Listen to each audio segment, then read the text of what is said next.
الحمدللہ رب العالمین والصلاة والسلام علی سید المرسلین اما بعد فاعوذ باللہ من الشیطان الرجیم بسم اللہ الرحمن الرحیم۔ میرے ساتھ مل کر پڑھ لیں الصلاة والسلام علیک یا رسول اللہ وعلی آلک وصحابک یا حبیب اللہ۔ محترم سامعین، السلام علیکم ورحمۃ اللہ وبرکاتہ۔ 29 ذوالقعدہ 1442 ہجری، 10 جولائی 2021، یوم السبت، ہفتہ سنیچر، سیٹرڈے۔ پارہ پہلا الف لام میم، سورۃ البقرہ دوسری سورہ ہے، اس کی آیت نمبر 31۔ علم حاصل کرنے کی فضیلت، اہمیت اور شوق و جذبے کی باتیں کچھ میں نے عرض کی ہیں، کچھ اور سماعت فرمائیں۔ حضور اکرم صلی اللہ علیہ وآلہ وسلم کے چاچا حضرت عباس رضی اللہ تعالی عنہ جو مسلمان ہو گئے تھے، ان کے صاحبزادے ہیں حضرت عبداللہ۔ آپ اگر دینی کتابیں پڑھیں گے تو اکثر احادیث میں آپ کو یہ ملے گا، ابن عباس سے روایت ہے، حضرت عبداللہ ابن عباس سے روایت کرتے ہیں رضی اللہ تعالی عنہ۔ تو یہ ابن عباس جو یہی حضرت عبداللہ ابن عباس رضی اللہ تعالی عنہما ہیں، یہ حضور کے چاچا کے بیٹے، اور حضور اکرم صلی اللہ علیہ وآلہ وسلم کے اسلام کے اظہار کے بعد، اظہار نبوت کے بعد، دعوت اسلام کے بعد بالکل کم عمری میں، بہت چھوٹی عمر میں ہی آپ نے اسلام قبول کر لیا اور حضور کی خدمت میں پہنچ گئے، بہت چھوٹے تھے۔ اور تبھی سے آپ کو علم کا شوق بہت زیادہ، حضور کی احادیث کو یاد کرتے، حفظ کرتے، صحابہ کے ساتھ مسائل وغیرہ کی باتیں کرتے۔ کافی وقت حضور صلی اللہ علیہ وسلم کے ساتھ رہے، اور جب سرکار نے پردہ فرمایا تو اس کے بعد آپ نے علم کی اشاعت اور ترویج میں بہت نمایاں کردار ادا کیا ہے۔ صحابی رسول تھے، اور صرف یہی نہیں کہ جو کچھ حضور سے سنا اسی پر بس کر لیا، جی نہیں، جہاں آپ کو یہ پتا چلتا کہ کسی اور صحابی کو وہ حدیث پتا ہے جو مجھے نہیں پتا، تو ان کے پاس جا کر بھی یہ حدیث سن کر اسے یاد کر لیتے تھے۔ ہدایہ شریف کی شرح جو میں ابھی دیکھ رہا تھا، شرح ہدایہ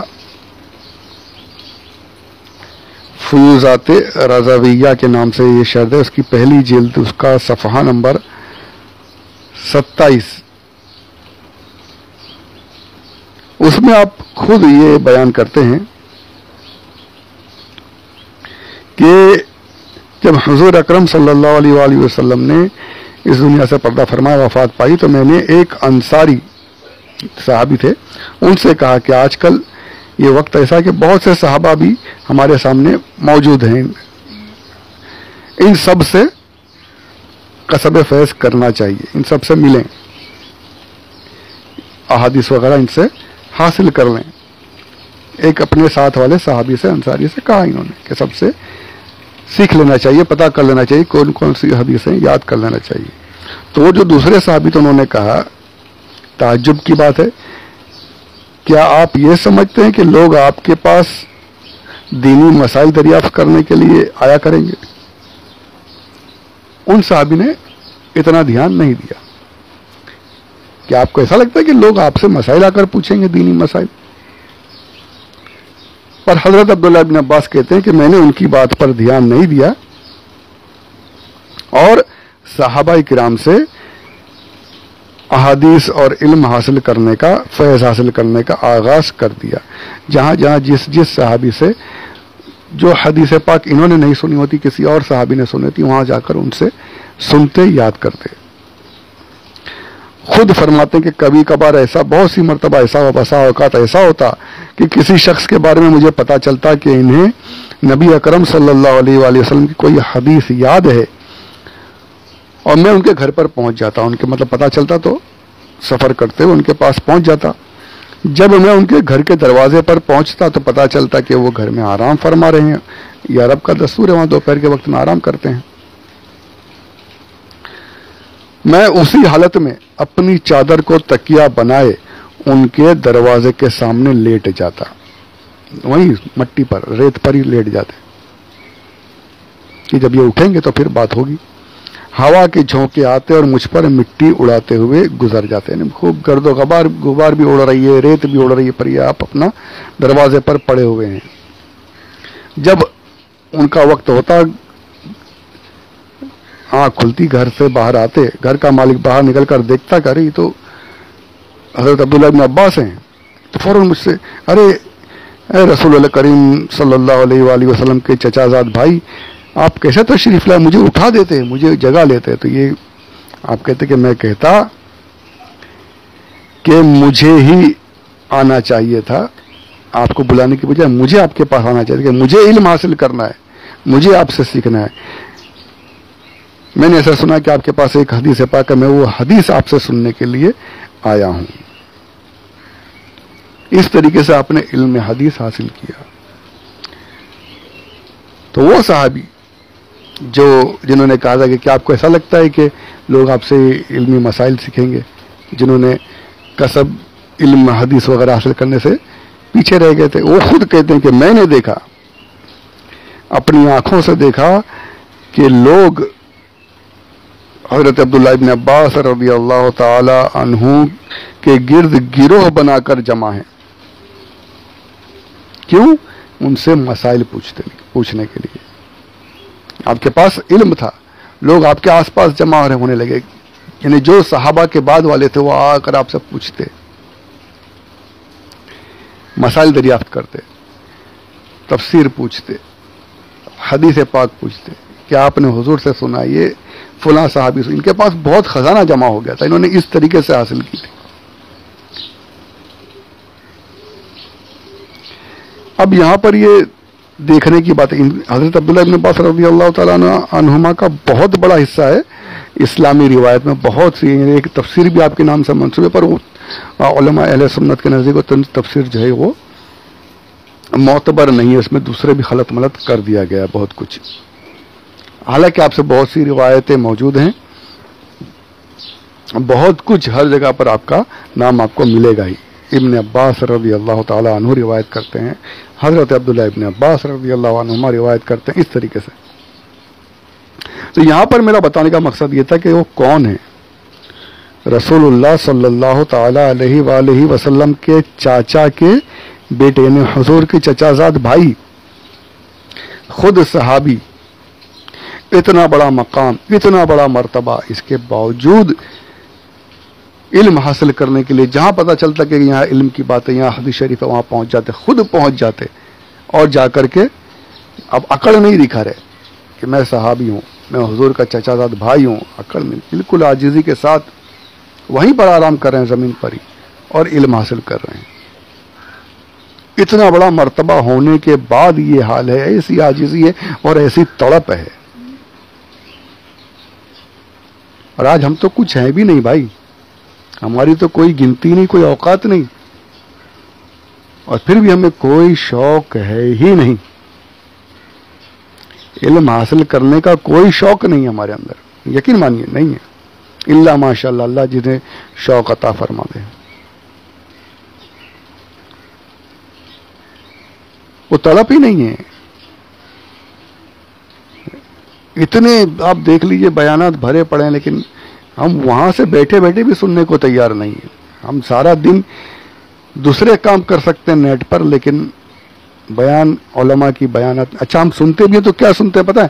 جو لچھے دار کامیڈی والے جو بیانات ہوتے ہیں نا، جو ہنسانے والے، جہاں پر جو مقرر ہیں وہ ان کے پاس علم کی کمی ہے، صرف باتیں ہیں، جوشیلی تقریریں ہیں. ہم کو وہ اچھا لگتا ہے. ہمیں علم حاصل کرنے والی جہاں سے علم مل جائے وہ نہیں، وہ تو ہم بور ہونے لگتے ہیں، وہاں تو ہمیں بوریت ہوتی ہے. ہم آج ہم نے اپنا ذہن ہی ایسا بنا لیا، علم سے ہمیں ایسی دوری، سمجھ ہی نہیں آتی نا، وہ علم کی باتیں سمجھ ہی نہیں آتی ہم کو، تو لطیفے سننے ہیں، نعرے لگانے ہیں، ایسی تقریریں ہونی چاہیے۔ اور صحابہ کا عمل آپ سنا آپ نے کہ کیا علم حاصل کرنے کے لیے ایسا تڑپتے تھے، پہنچ جاتے تھے۔ آج اچھا، اب اتنے بڑے صحابی ہونے کے باوجود، حضور کے بھائی ہونے کے باوجود عاجزی، انکساری، اور ہمارے اندر تو انا اتنی، نفسانیت اتنی بھری ہے کہ ہم جھکنا ہمیں آتا ہی نہیں۔ ہم کیا جھکیں گے؟ ہم کیا کسی کے سامنے انکساری عاجزی کریں گے؟ ہاں میں ہوں بھائی، میں ہوں فلاں، ہوں فلاں کا بیٹا ہوں، میں کیوں جاؤں وہاں پہ؟ وہ آ کے مجھے سکھائے، میں فیس دے دوں گا نا۔ ارے پھر تو سیکھ چکے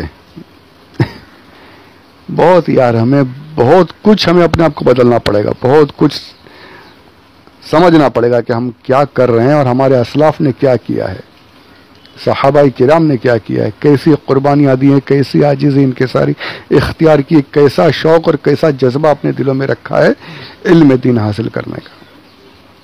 کاش ہمیں وہ آ جائے، کاش اللہ عز و جل ہمارے حال پر رحم کرے، ہمیں علم حاصل کرنے کی طلب عطا فرما دے۔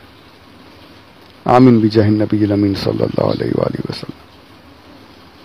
اچھا، اب یہ بھی بہت جگہ پر ہوتا ہے کہ علم حاصل کرنے کے ساتھ ساتھ اس کی نیت بھی اچھی ہونی چاہیے۔ یہ نہیں ہونا چاہیے کہ میں علم حاصل کر کے اس سے دنیا حاصل کروں، دنیاوی منصب حاصل کروں، یہ نہیں ہونا چاہیے۔ آج کل بہت سے آپ دیکھیں علماء جو نکل رہے ہیں یو پی بہار وغیرہ سے، ان کا مقصد میرے سمجھ میں نہیں آتا۔ یو پی بہار کی مسجدیں جو ہیں وہ دیوبندی اور اہل حدیث وغیرہ کھاتے جا رہے ہیں، وہ اٹھ کر یہاں بمبئی میں آتے ہیں۔ کیا مقصد ہے اس کا؟ سوائے یہ کہ بس یہاں سے مال حاصل ہو جائے، یہاں پیسے ملتے، نذرانے اچھے ملتے، پوری لائن لگی یہاں پہ بمبئی میں، بڑے شہروں میں لائن لگی ہوئی ہے۔ گاؤں کوچوں کی مسجدیں جو بہار یو پی بازار، وہ سب ختم ہو رہا ہے معاملہ۔ یہاں پیسہ ملتا ہے تو یہاں ہٹنے کی دیر ہے، پہلے سے 10 موجود ہیں، لابی بنی ہوئی باقاعدہ امام صاحب کے لیے۔ تو ابھی اللہ خیر کرے، اللہ ان کے دلوں میں علم کی تڑپ اور دین کی کوشش کرنے کی تڑپ عطا فرمائے، دین کے لیے کوشش کرنے کی تڑپ عطا فرمائے۔ آمین بجاہ النبی الامین صلی اللہ علیہ وسلم۔ یہ جو دین کے ذریعے دنیا حاصل کرتے ہیں نا، جن کی نیت دین کے ذریعے دنیا حاصل کرنے کی ہے، بڑا امام بن جاؤں، بڑا پیر صاحب بن جاؤں، اور پھر میری نذرانے ملیں اور واہ واہی ہو، دنیا سنور جائے، یہ سب جو، تو پھر وہ نہ دین کے رہتے نہ دنیا کے۔ اس کے بارے میں ایک حدیث پاک، میں اپنے من سے نہیں کہہ رہا، حدیث پاک سماعت فرمائیں۔ تفسیر در منصور جلد اول صفحہ نمبر 265، اسی آیت کے تحت جو ہے علم آدم الاسماء وعلم آدم الاسماء، اس میں اس کے تحت جو آپ یہ حدیث پاک لکھتے ہیں، امام سیوطی رحمۃ اللہ تعالی علیہ فرماتے ہیں، یہ آپ نے پورا حوالے بھی لکھے ہیں، حاکم دیلمی فرماتے ہیں، قال علم اللہ آدم فی تلک الاسماء الف حرفۃ من الحروف، یعنی آپ کو 1000 پیشے سکھائے، نام سکھا، 1000 پیشے سکھائے، جو میں نے پیچھے ذکر کیا کہ اس کے ذریعے سے آپ کو 1000 پیشے بھی سکھائے گئے۔ اور پھر کہتے ہیں وقال لہ، آدم علیہ السلام سے اللہ عز و جل نے ارشاد فرمایا، قل لولدک وذریتک، یا آدم، اے آدم، اپنی اولاد سے، اپنی ذریت سے یہ کہہ دو، ان لم تصبروا عن الدنیا فاطلبوا الدنیا بهذه الحرف، اے آدم اپنی اولاد سے کہہ دو کہ اگر تم دنیا پر صبر نہیں کر سکتے، تمہیں دنیا حاصل کرنی ہے، دنیا بھی چاہتے ہو اچھی بنے، تو اپنی دنیا کو اس صنعت و حرفت، ان پیشوں سے دنیا حاصل کرو، ان کو سکھا دینا، ان کو یہ بتانا کہ ان پیشوں کے ذریعے سے دنیا حاصل کرنا۔ وَلَا تَطْلُبُهَا بِالدِّينِ، دنیا کو دین کے ذریعے سے حاصل مت کرنا. فَإِنَّ الدِّينَ لِي وَحْدِي خَالِصًا، دین جو ہے بے شک صرف اور صرف میرے لیے، خالص میرے لیے رکھنا، دین صرف میرے لیے رکھنا، دنیا کے لیے دین کو استعمال مت کرنا، دین صرف میرے لیے ہے. وَيْلٌ لِّمَن طَلَبَ الدُّنْيَا بِالدِّينِ، وَيْلٌ اللہ، ویل ہے ان کے لیے جو دنیا کو دین کے ذریعے سے حاصل کرتے ہیں. ویل کے بارے میں آتا ہے کہ جہنم کی ایک وادی کا نام ہے، یا آپ یہ کہہ لیجیے تباہی کہہ لیجیے، جو مطلب لینا ہے، ان کے لیے برائی ہے، ہلاکت ہے جو دین کے ذریعے سے دنیا حاصل کرتے ہیں. یہ حدیث پاک ہے. تو سوچیے اگر ہم نے یہ اتنا اعلیٰ منصب، یہ اتنی اعلیٰ چیز کو ہم نے ذلیل ترین چیز دنیا حاصل کرنے کے لیے استعمال کیا، تو پھر ہمارا کیا حال ہوگا؟ پھر ویل ہے، تباہی، بربادی ہے. اللہ ہمیں اخلاص کے ساتھ دین کی خدمت کرنے کی، دین کا علم حاصل کرنے کی تڑپ عطا فرمائے، اخلاص کے ساتھ دین کی کوشش کرنے کی تڑپ عطا فرمائے، ہماری محنتوں کو قبول فرمائے. آمین بجاہ النبی الامین صلی اللہ علیہ وسلم. وما علینا الا البلاغ المبین.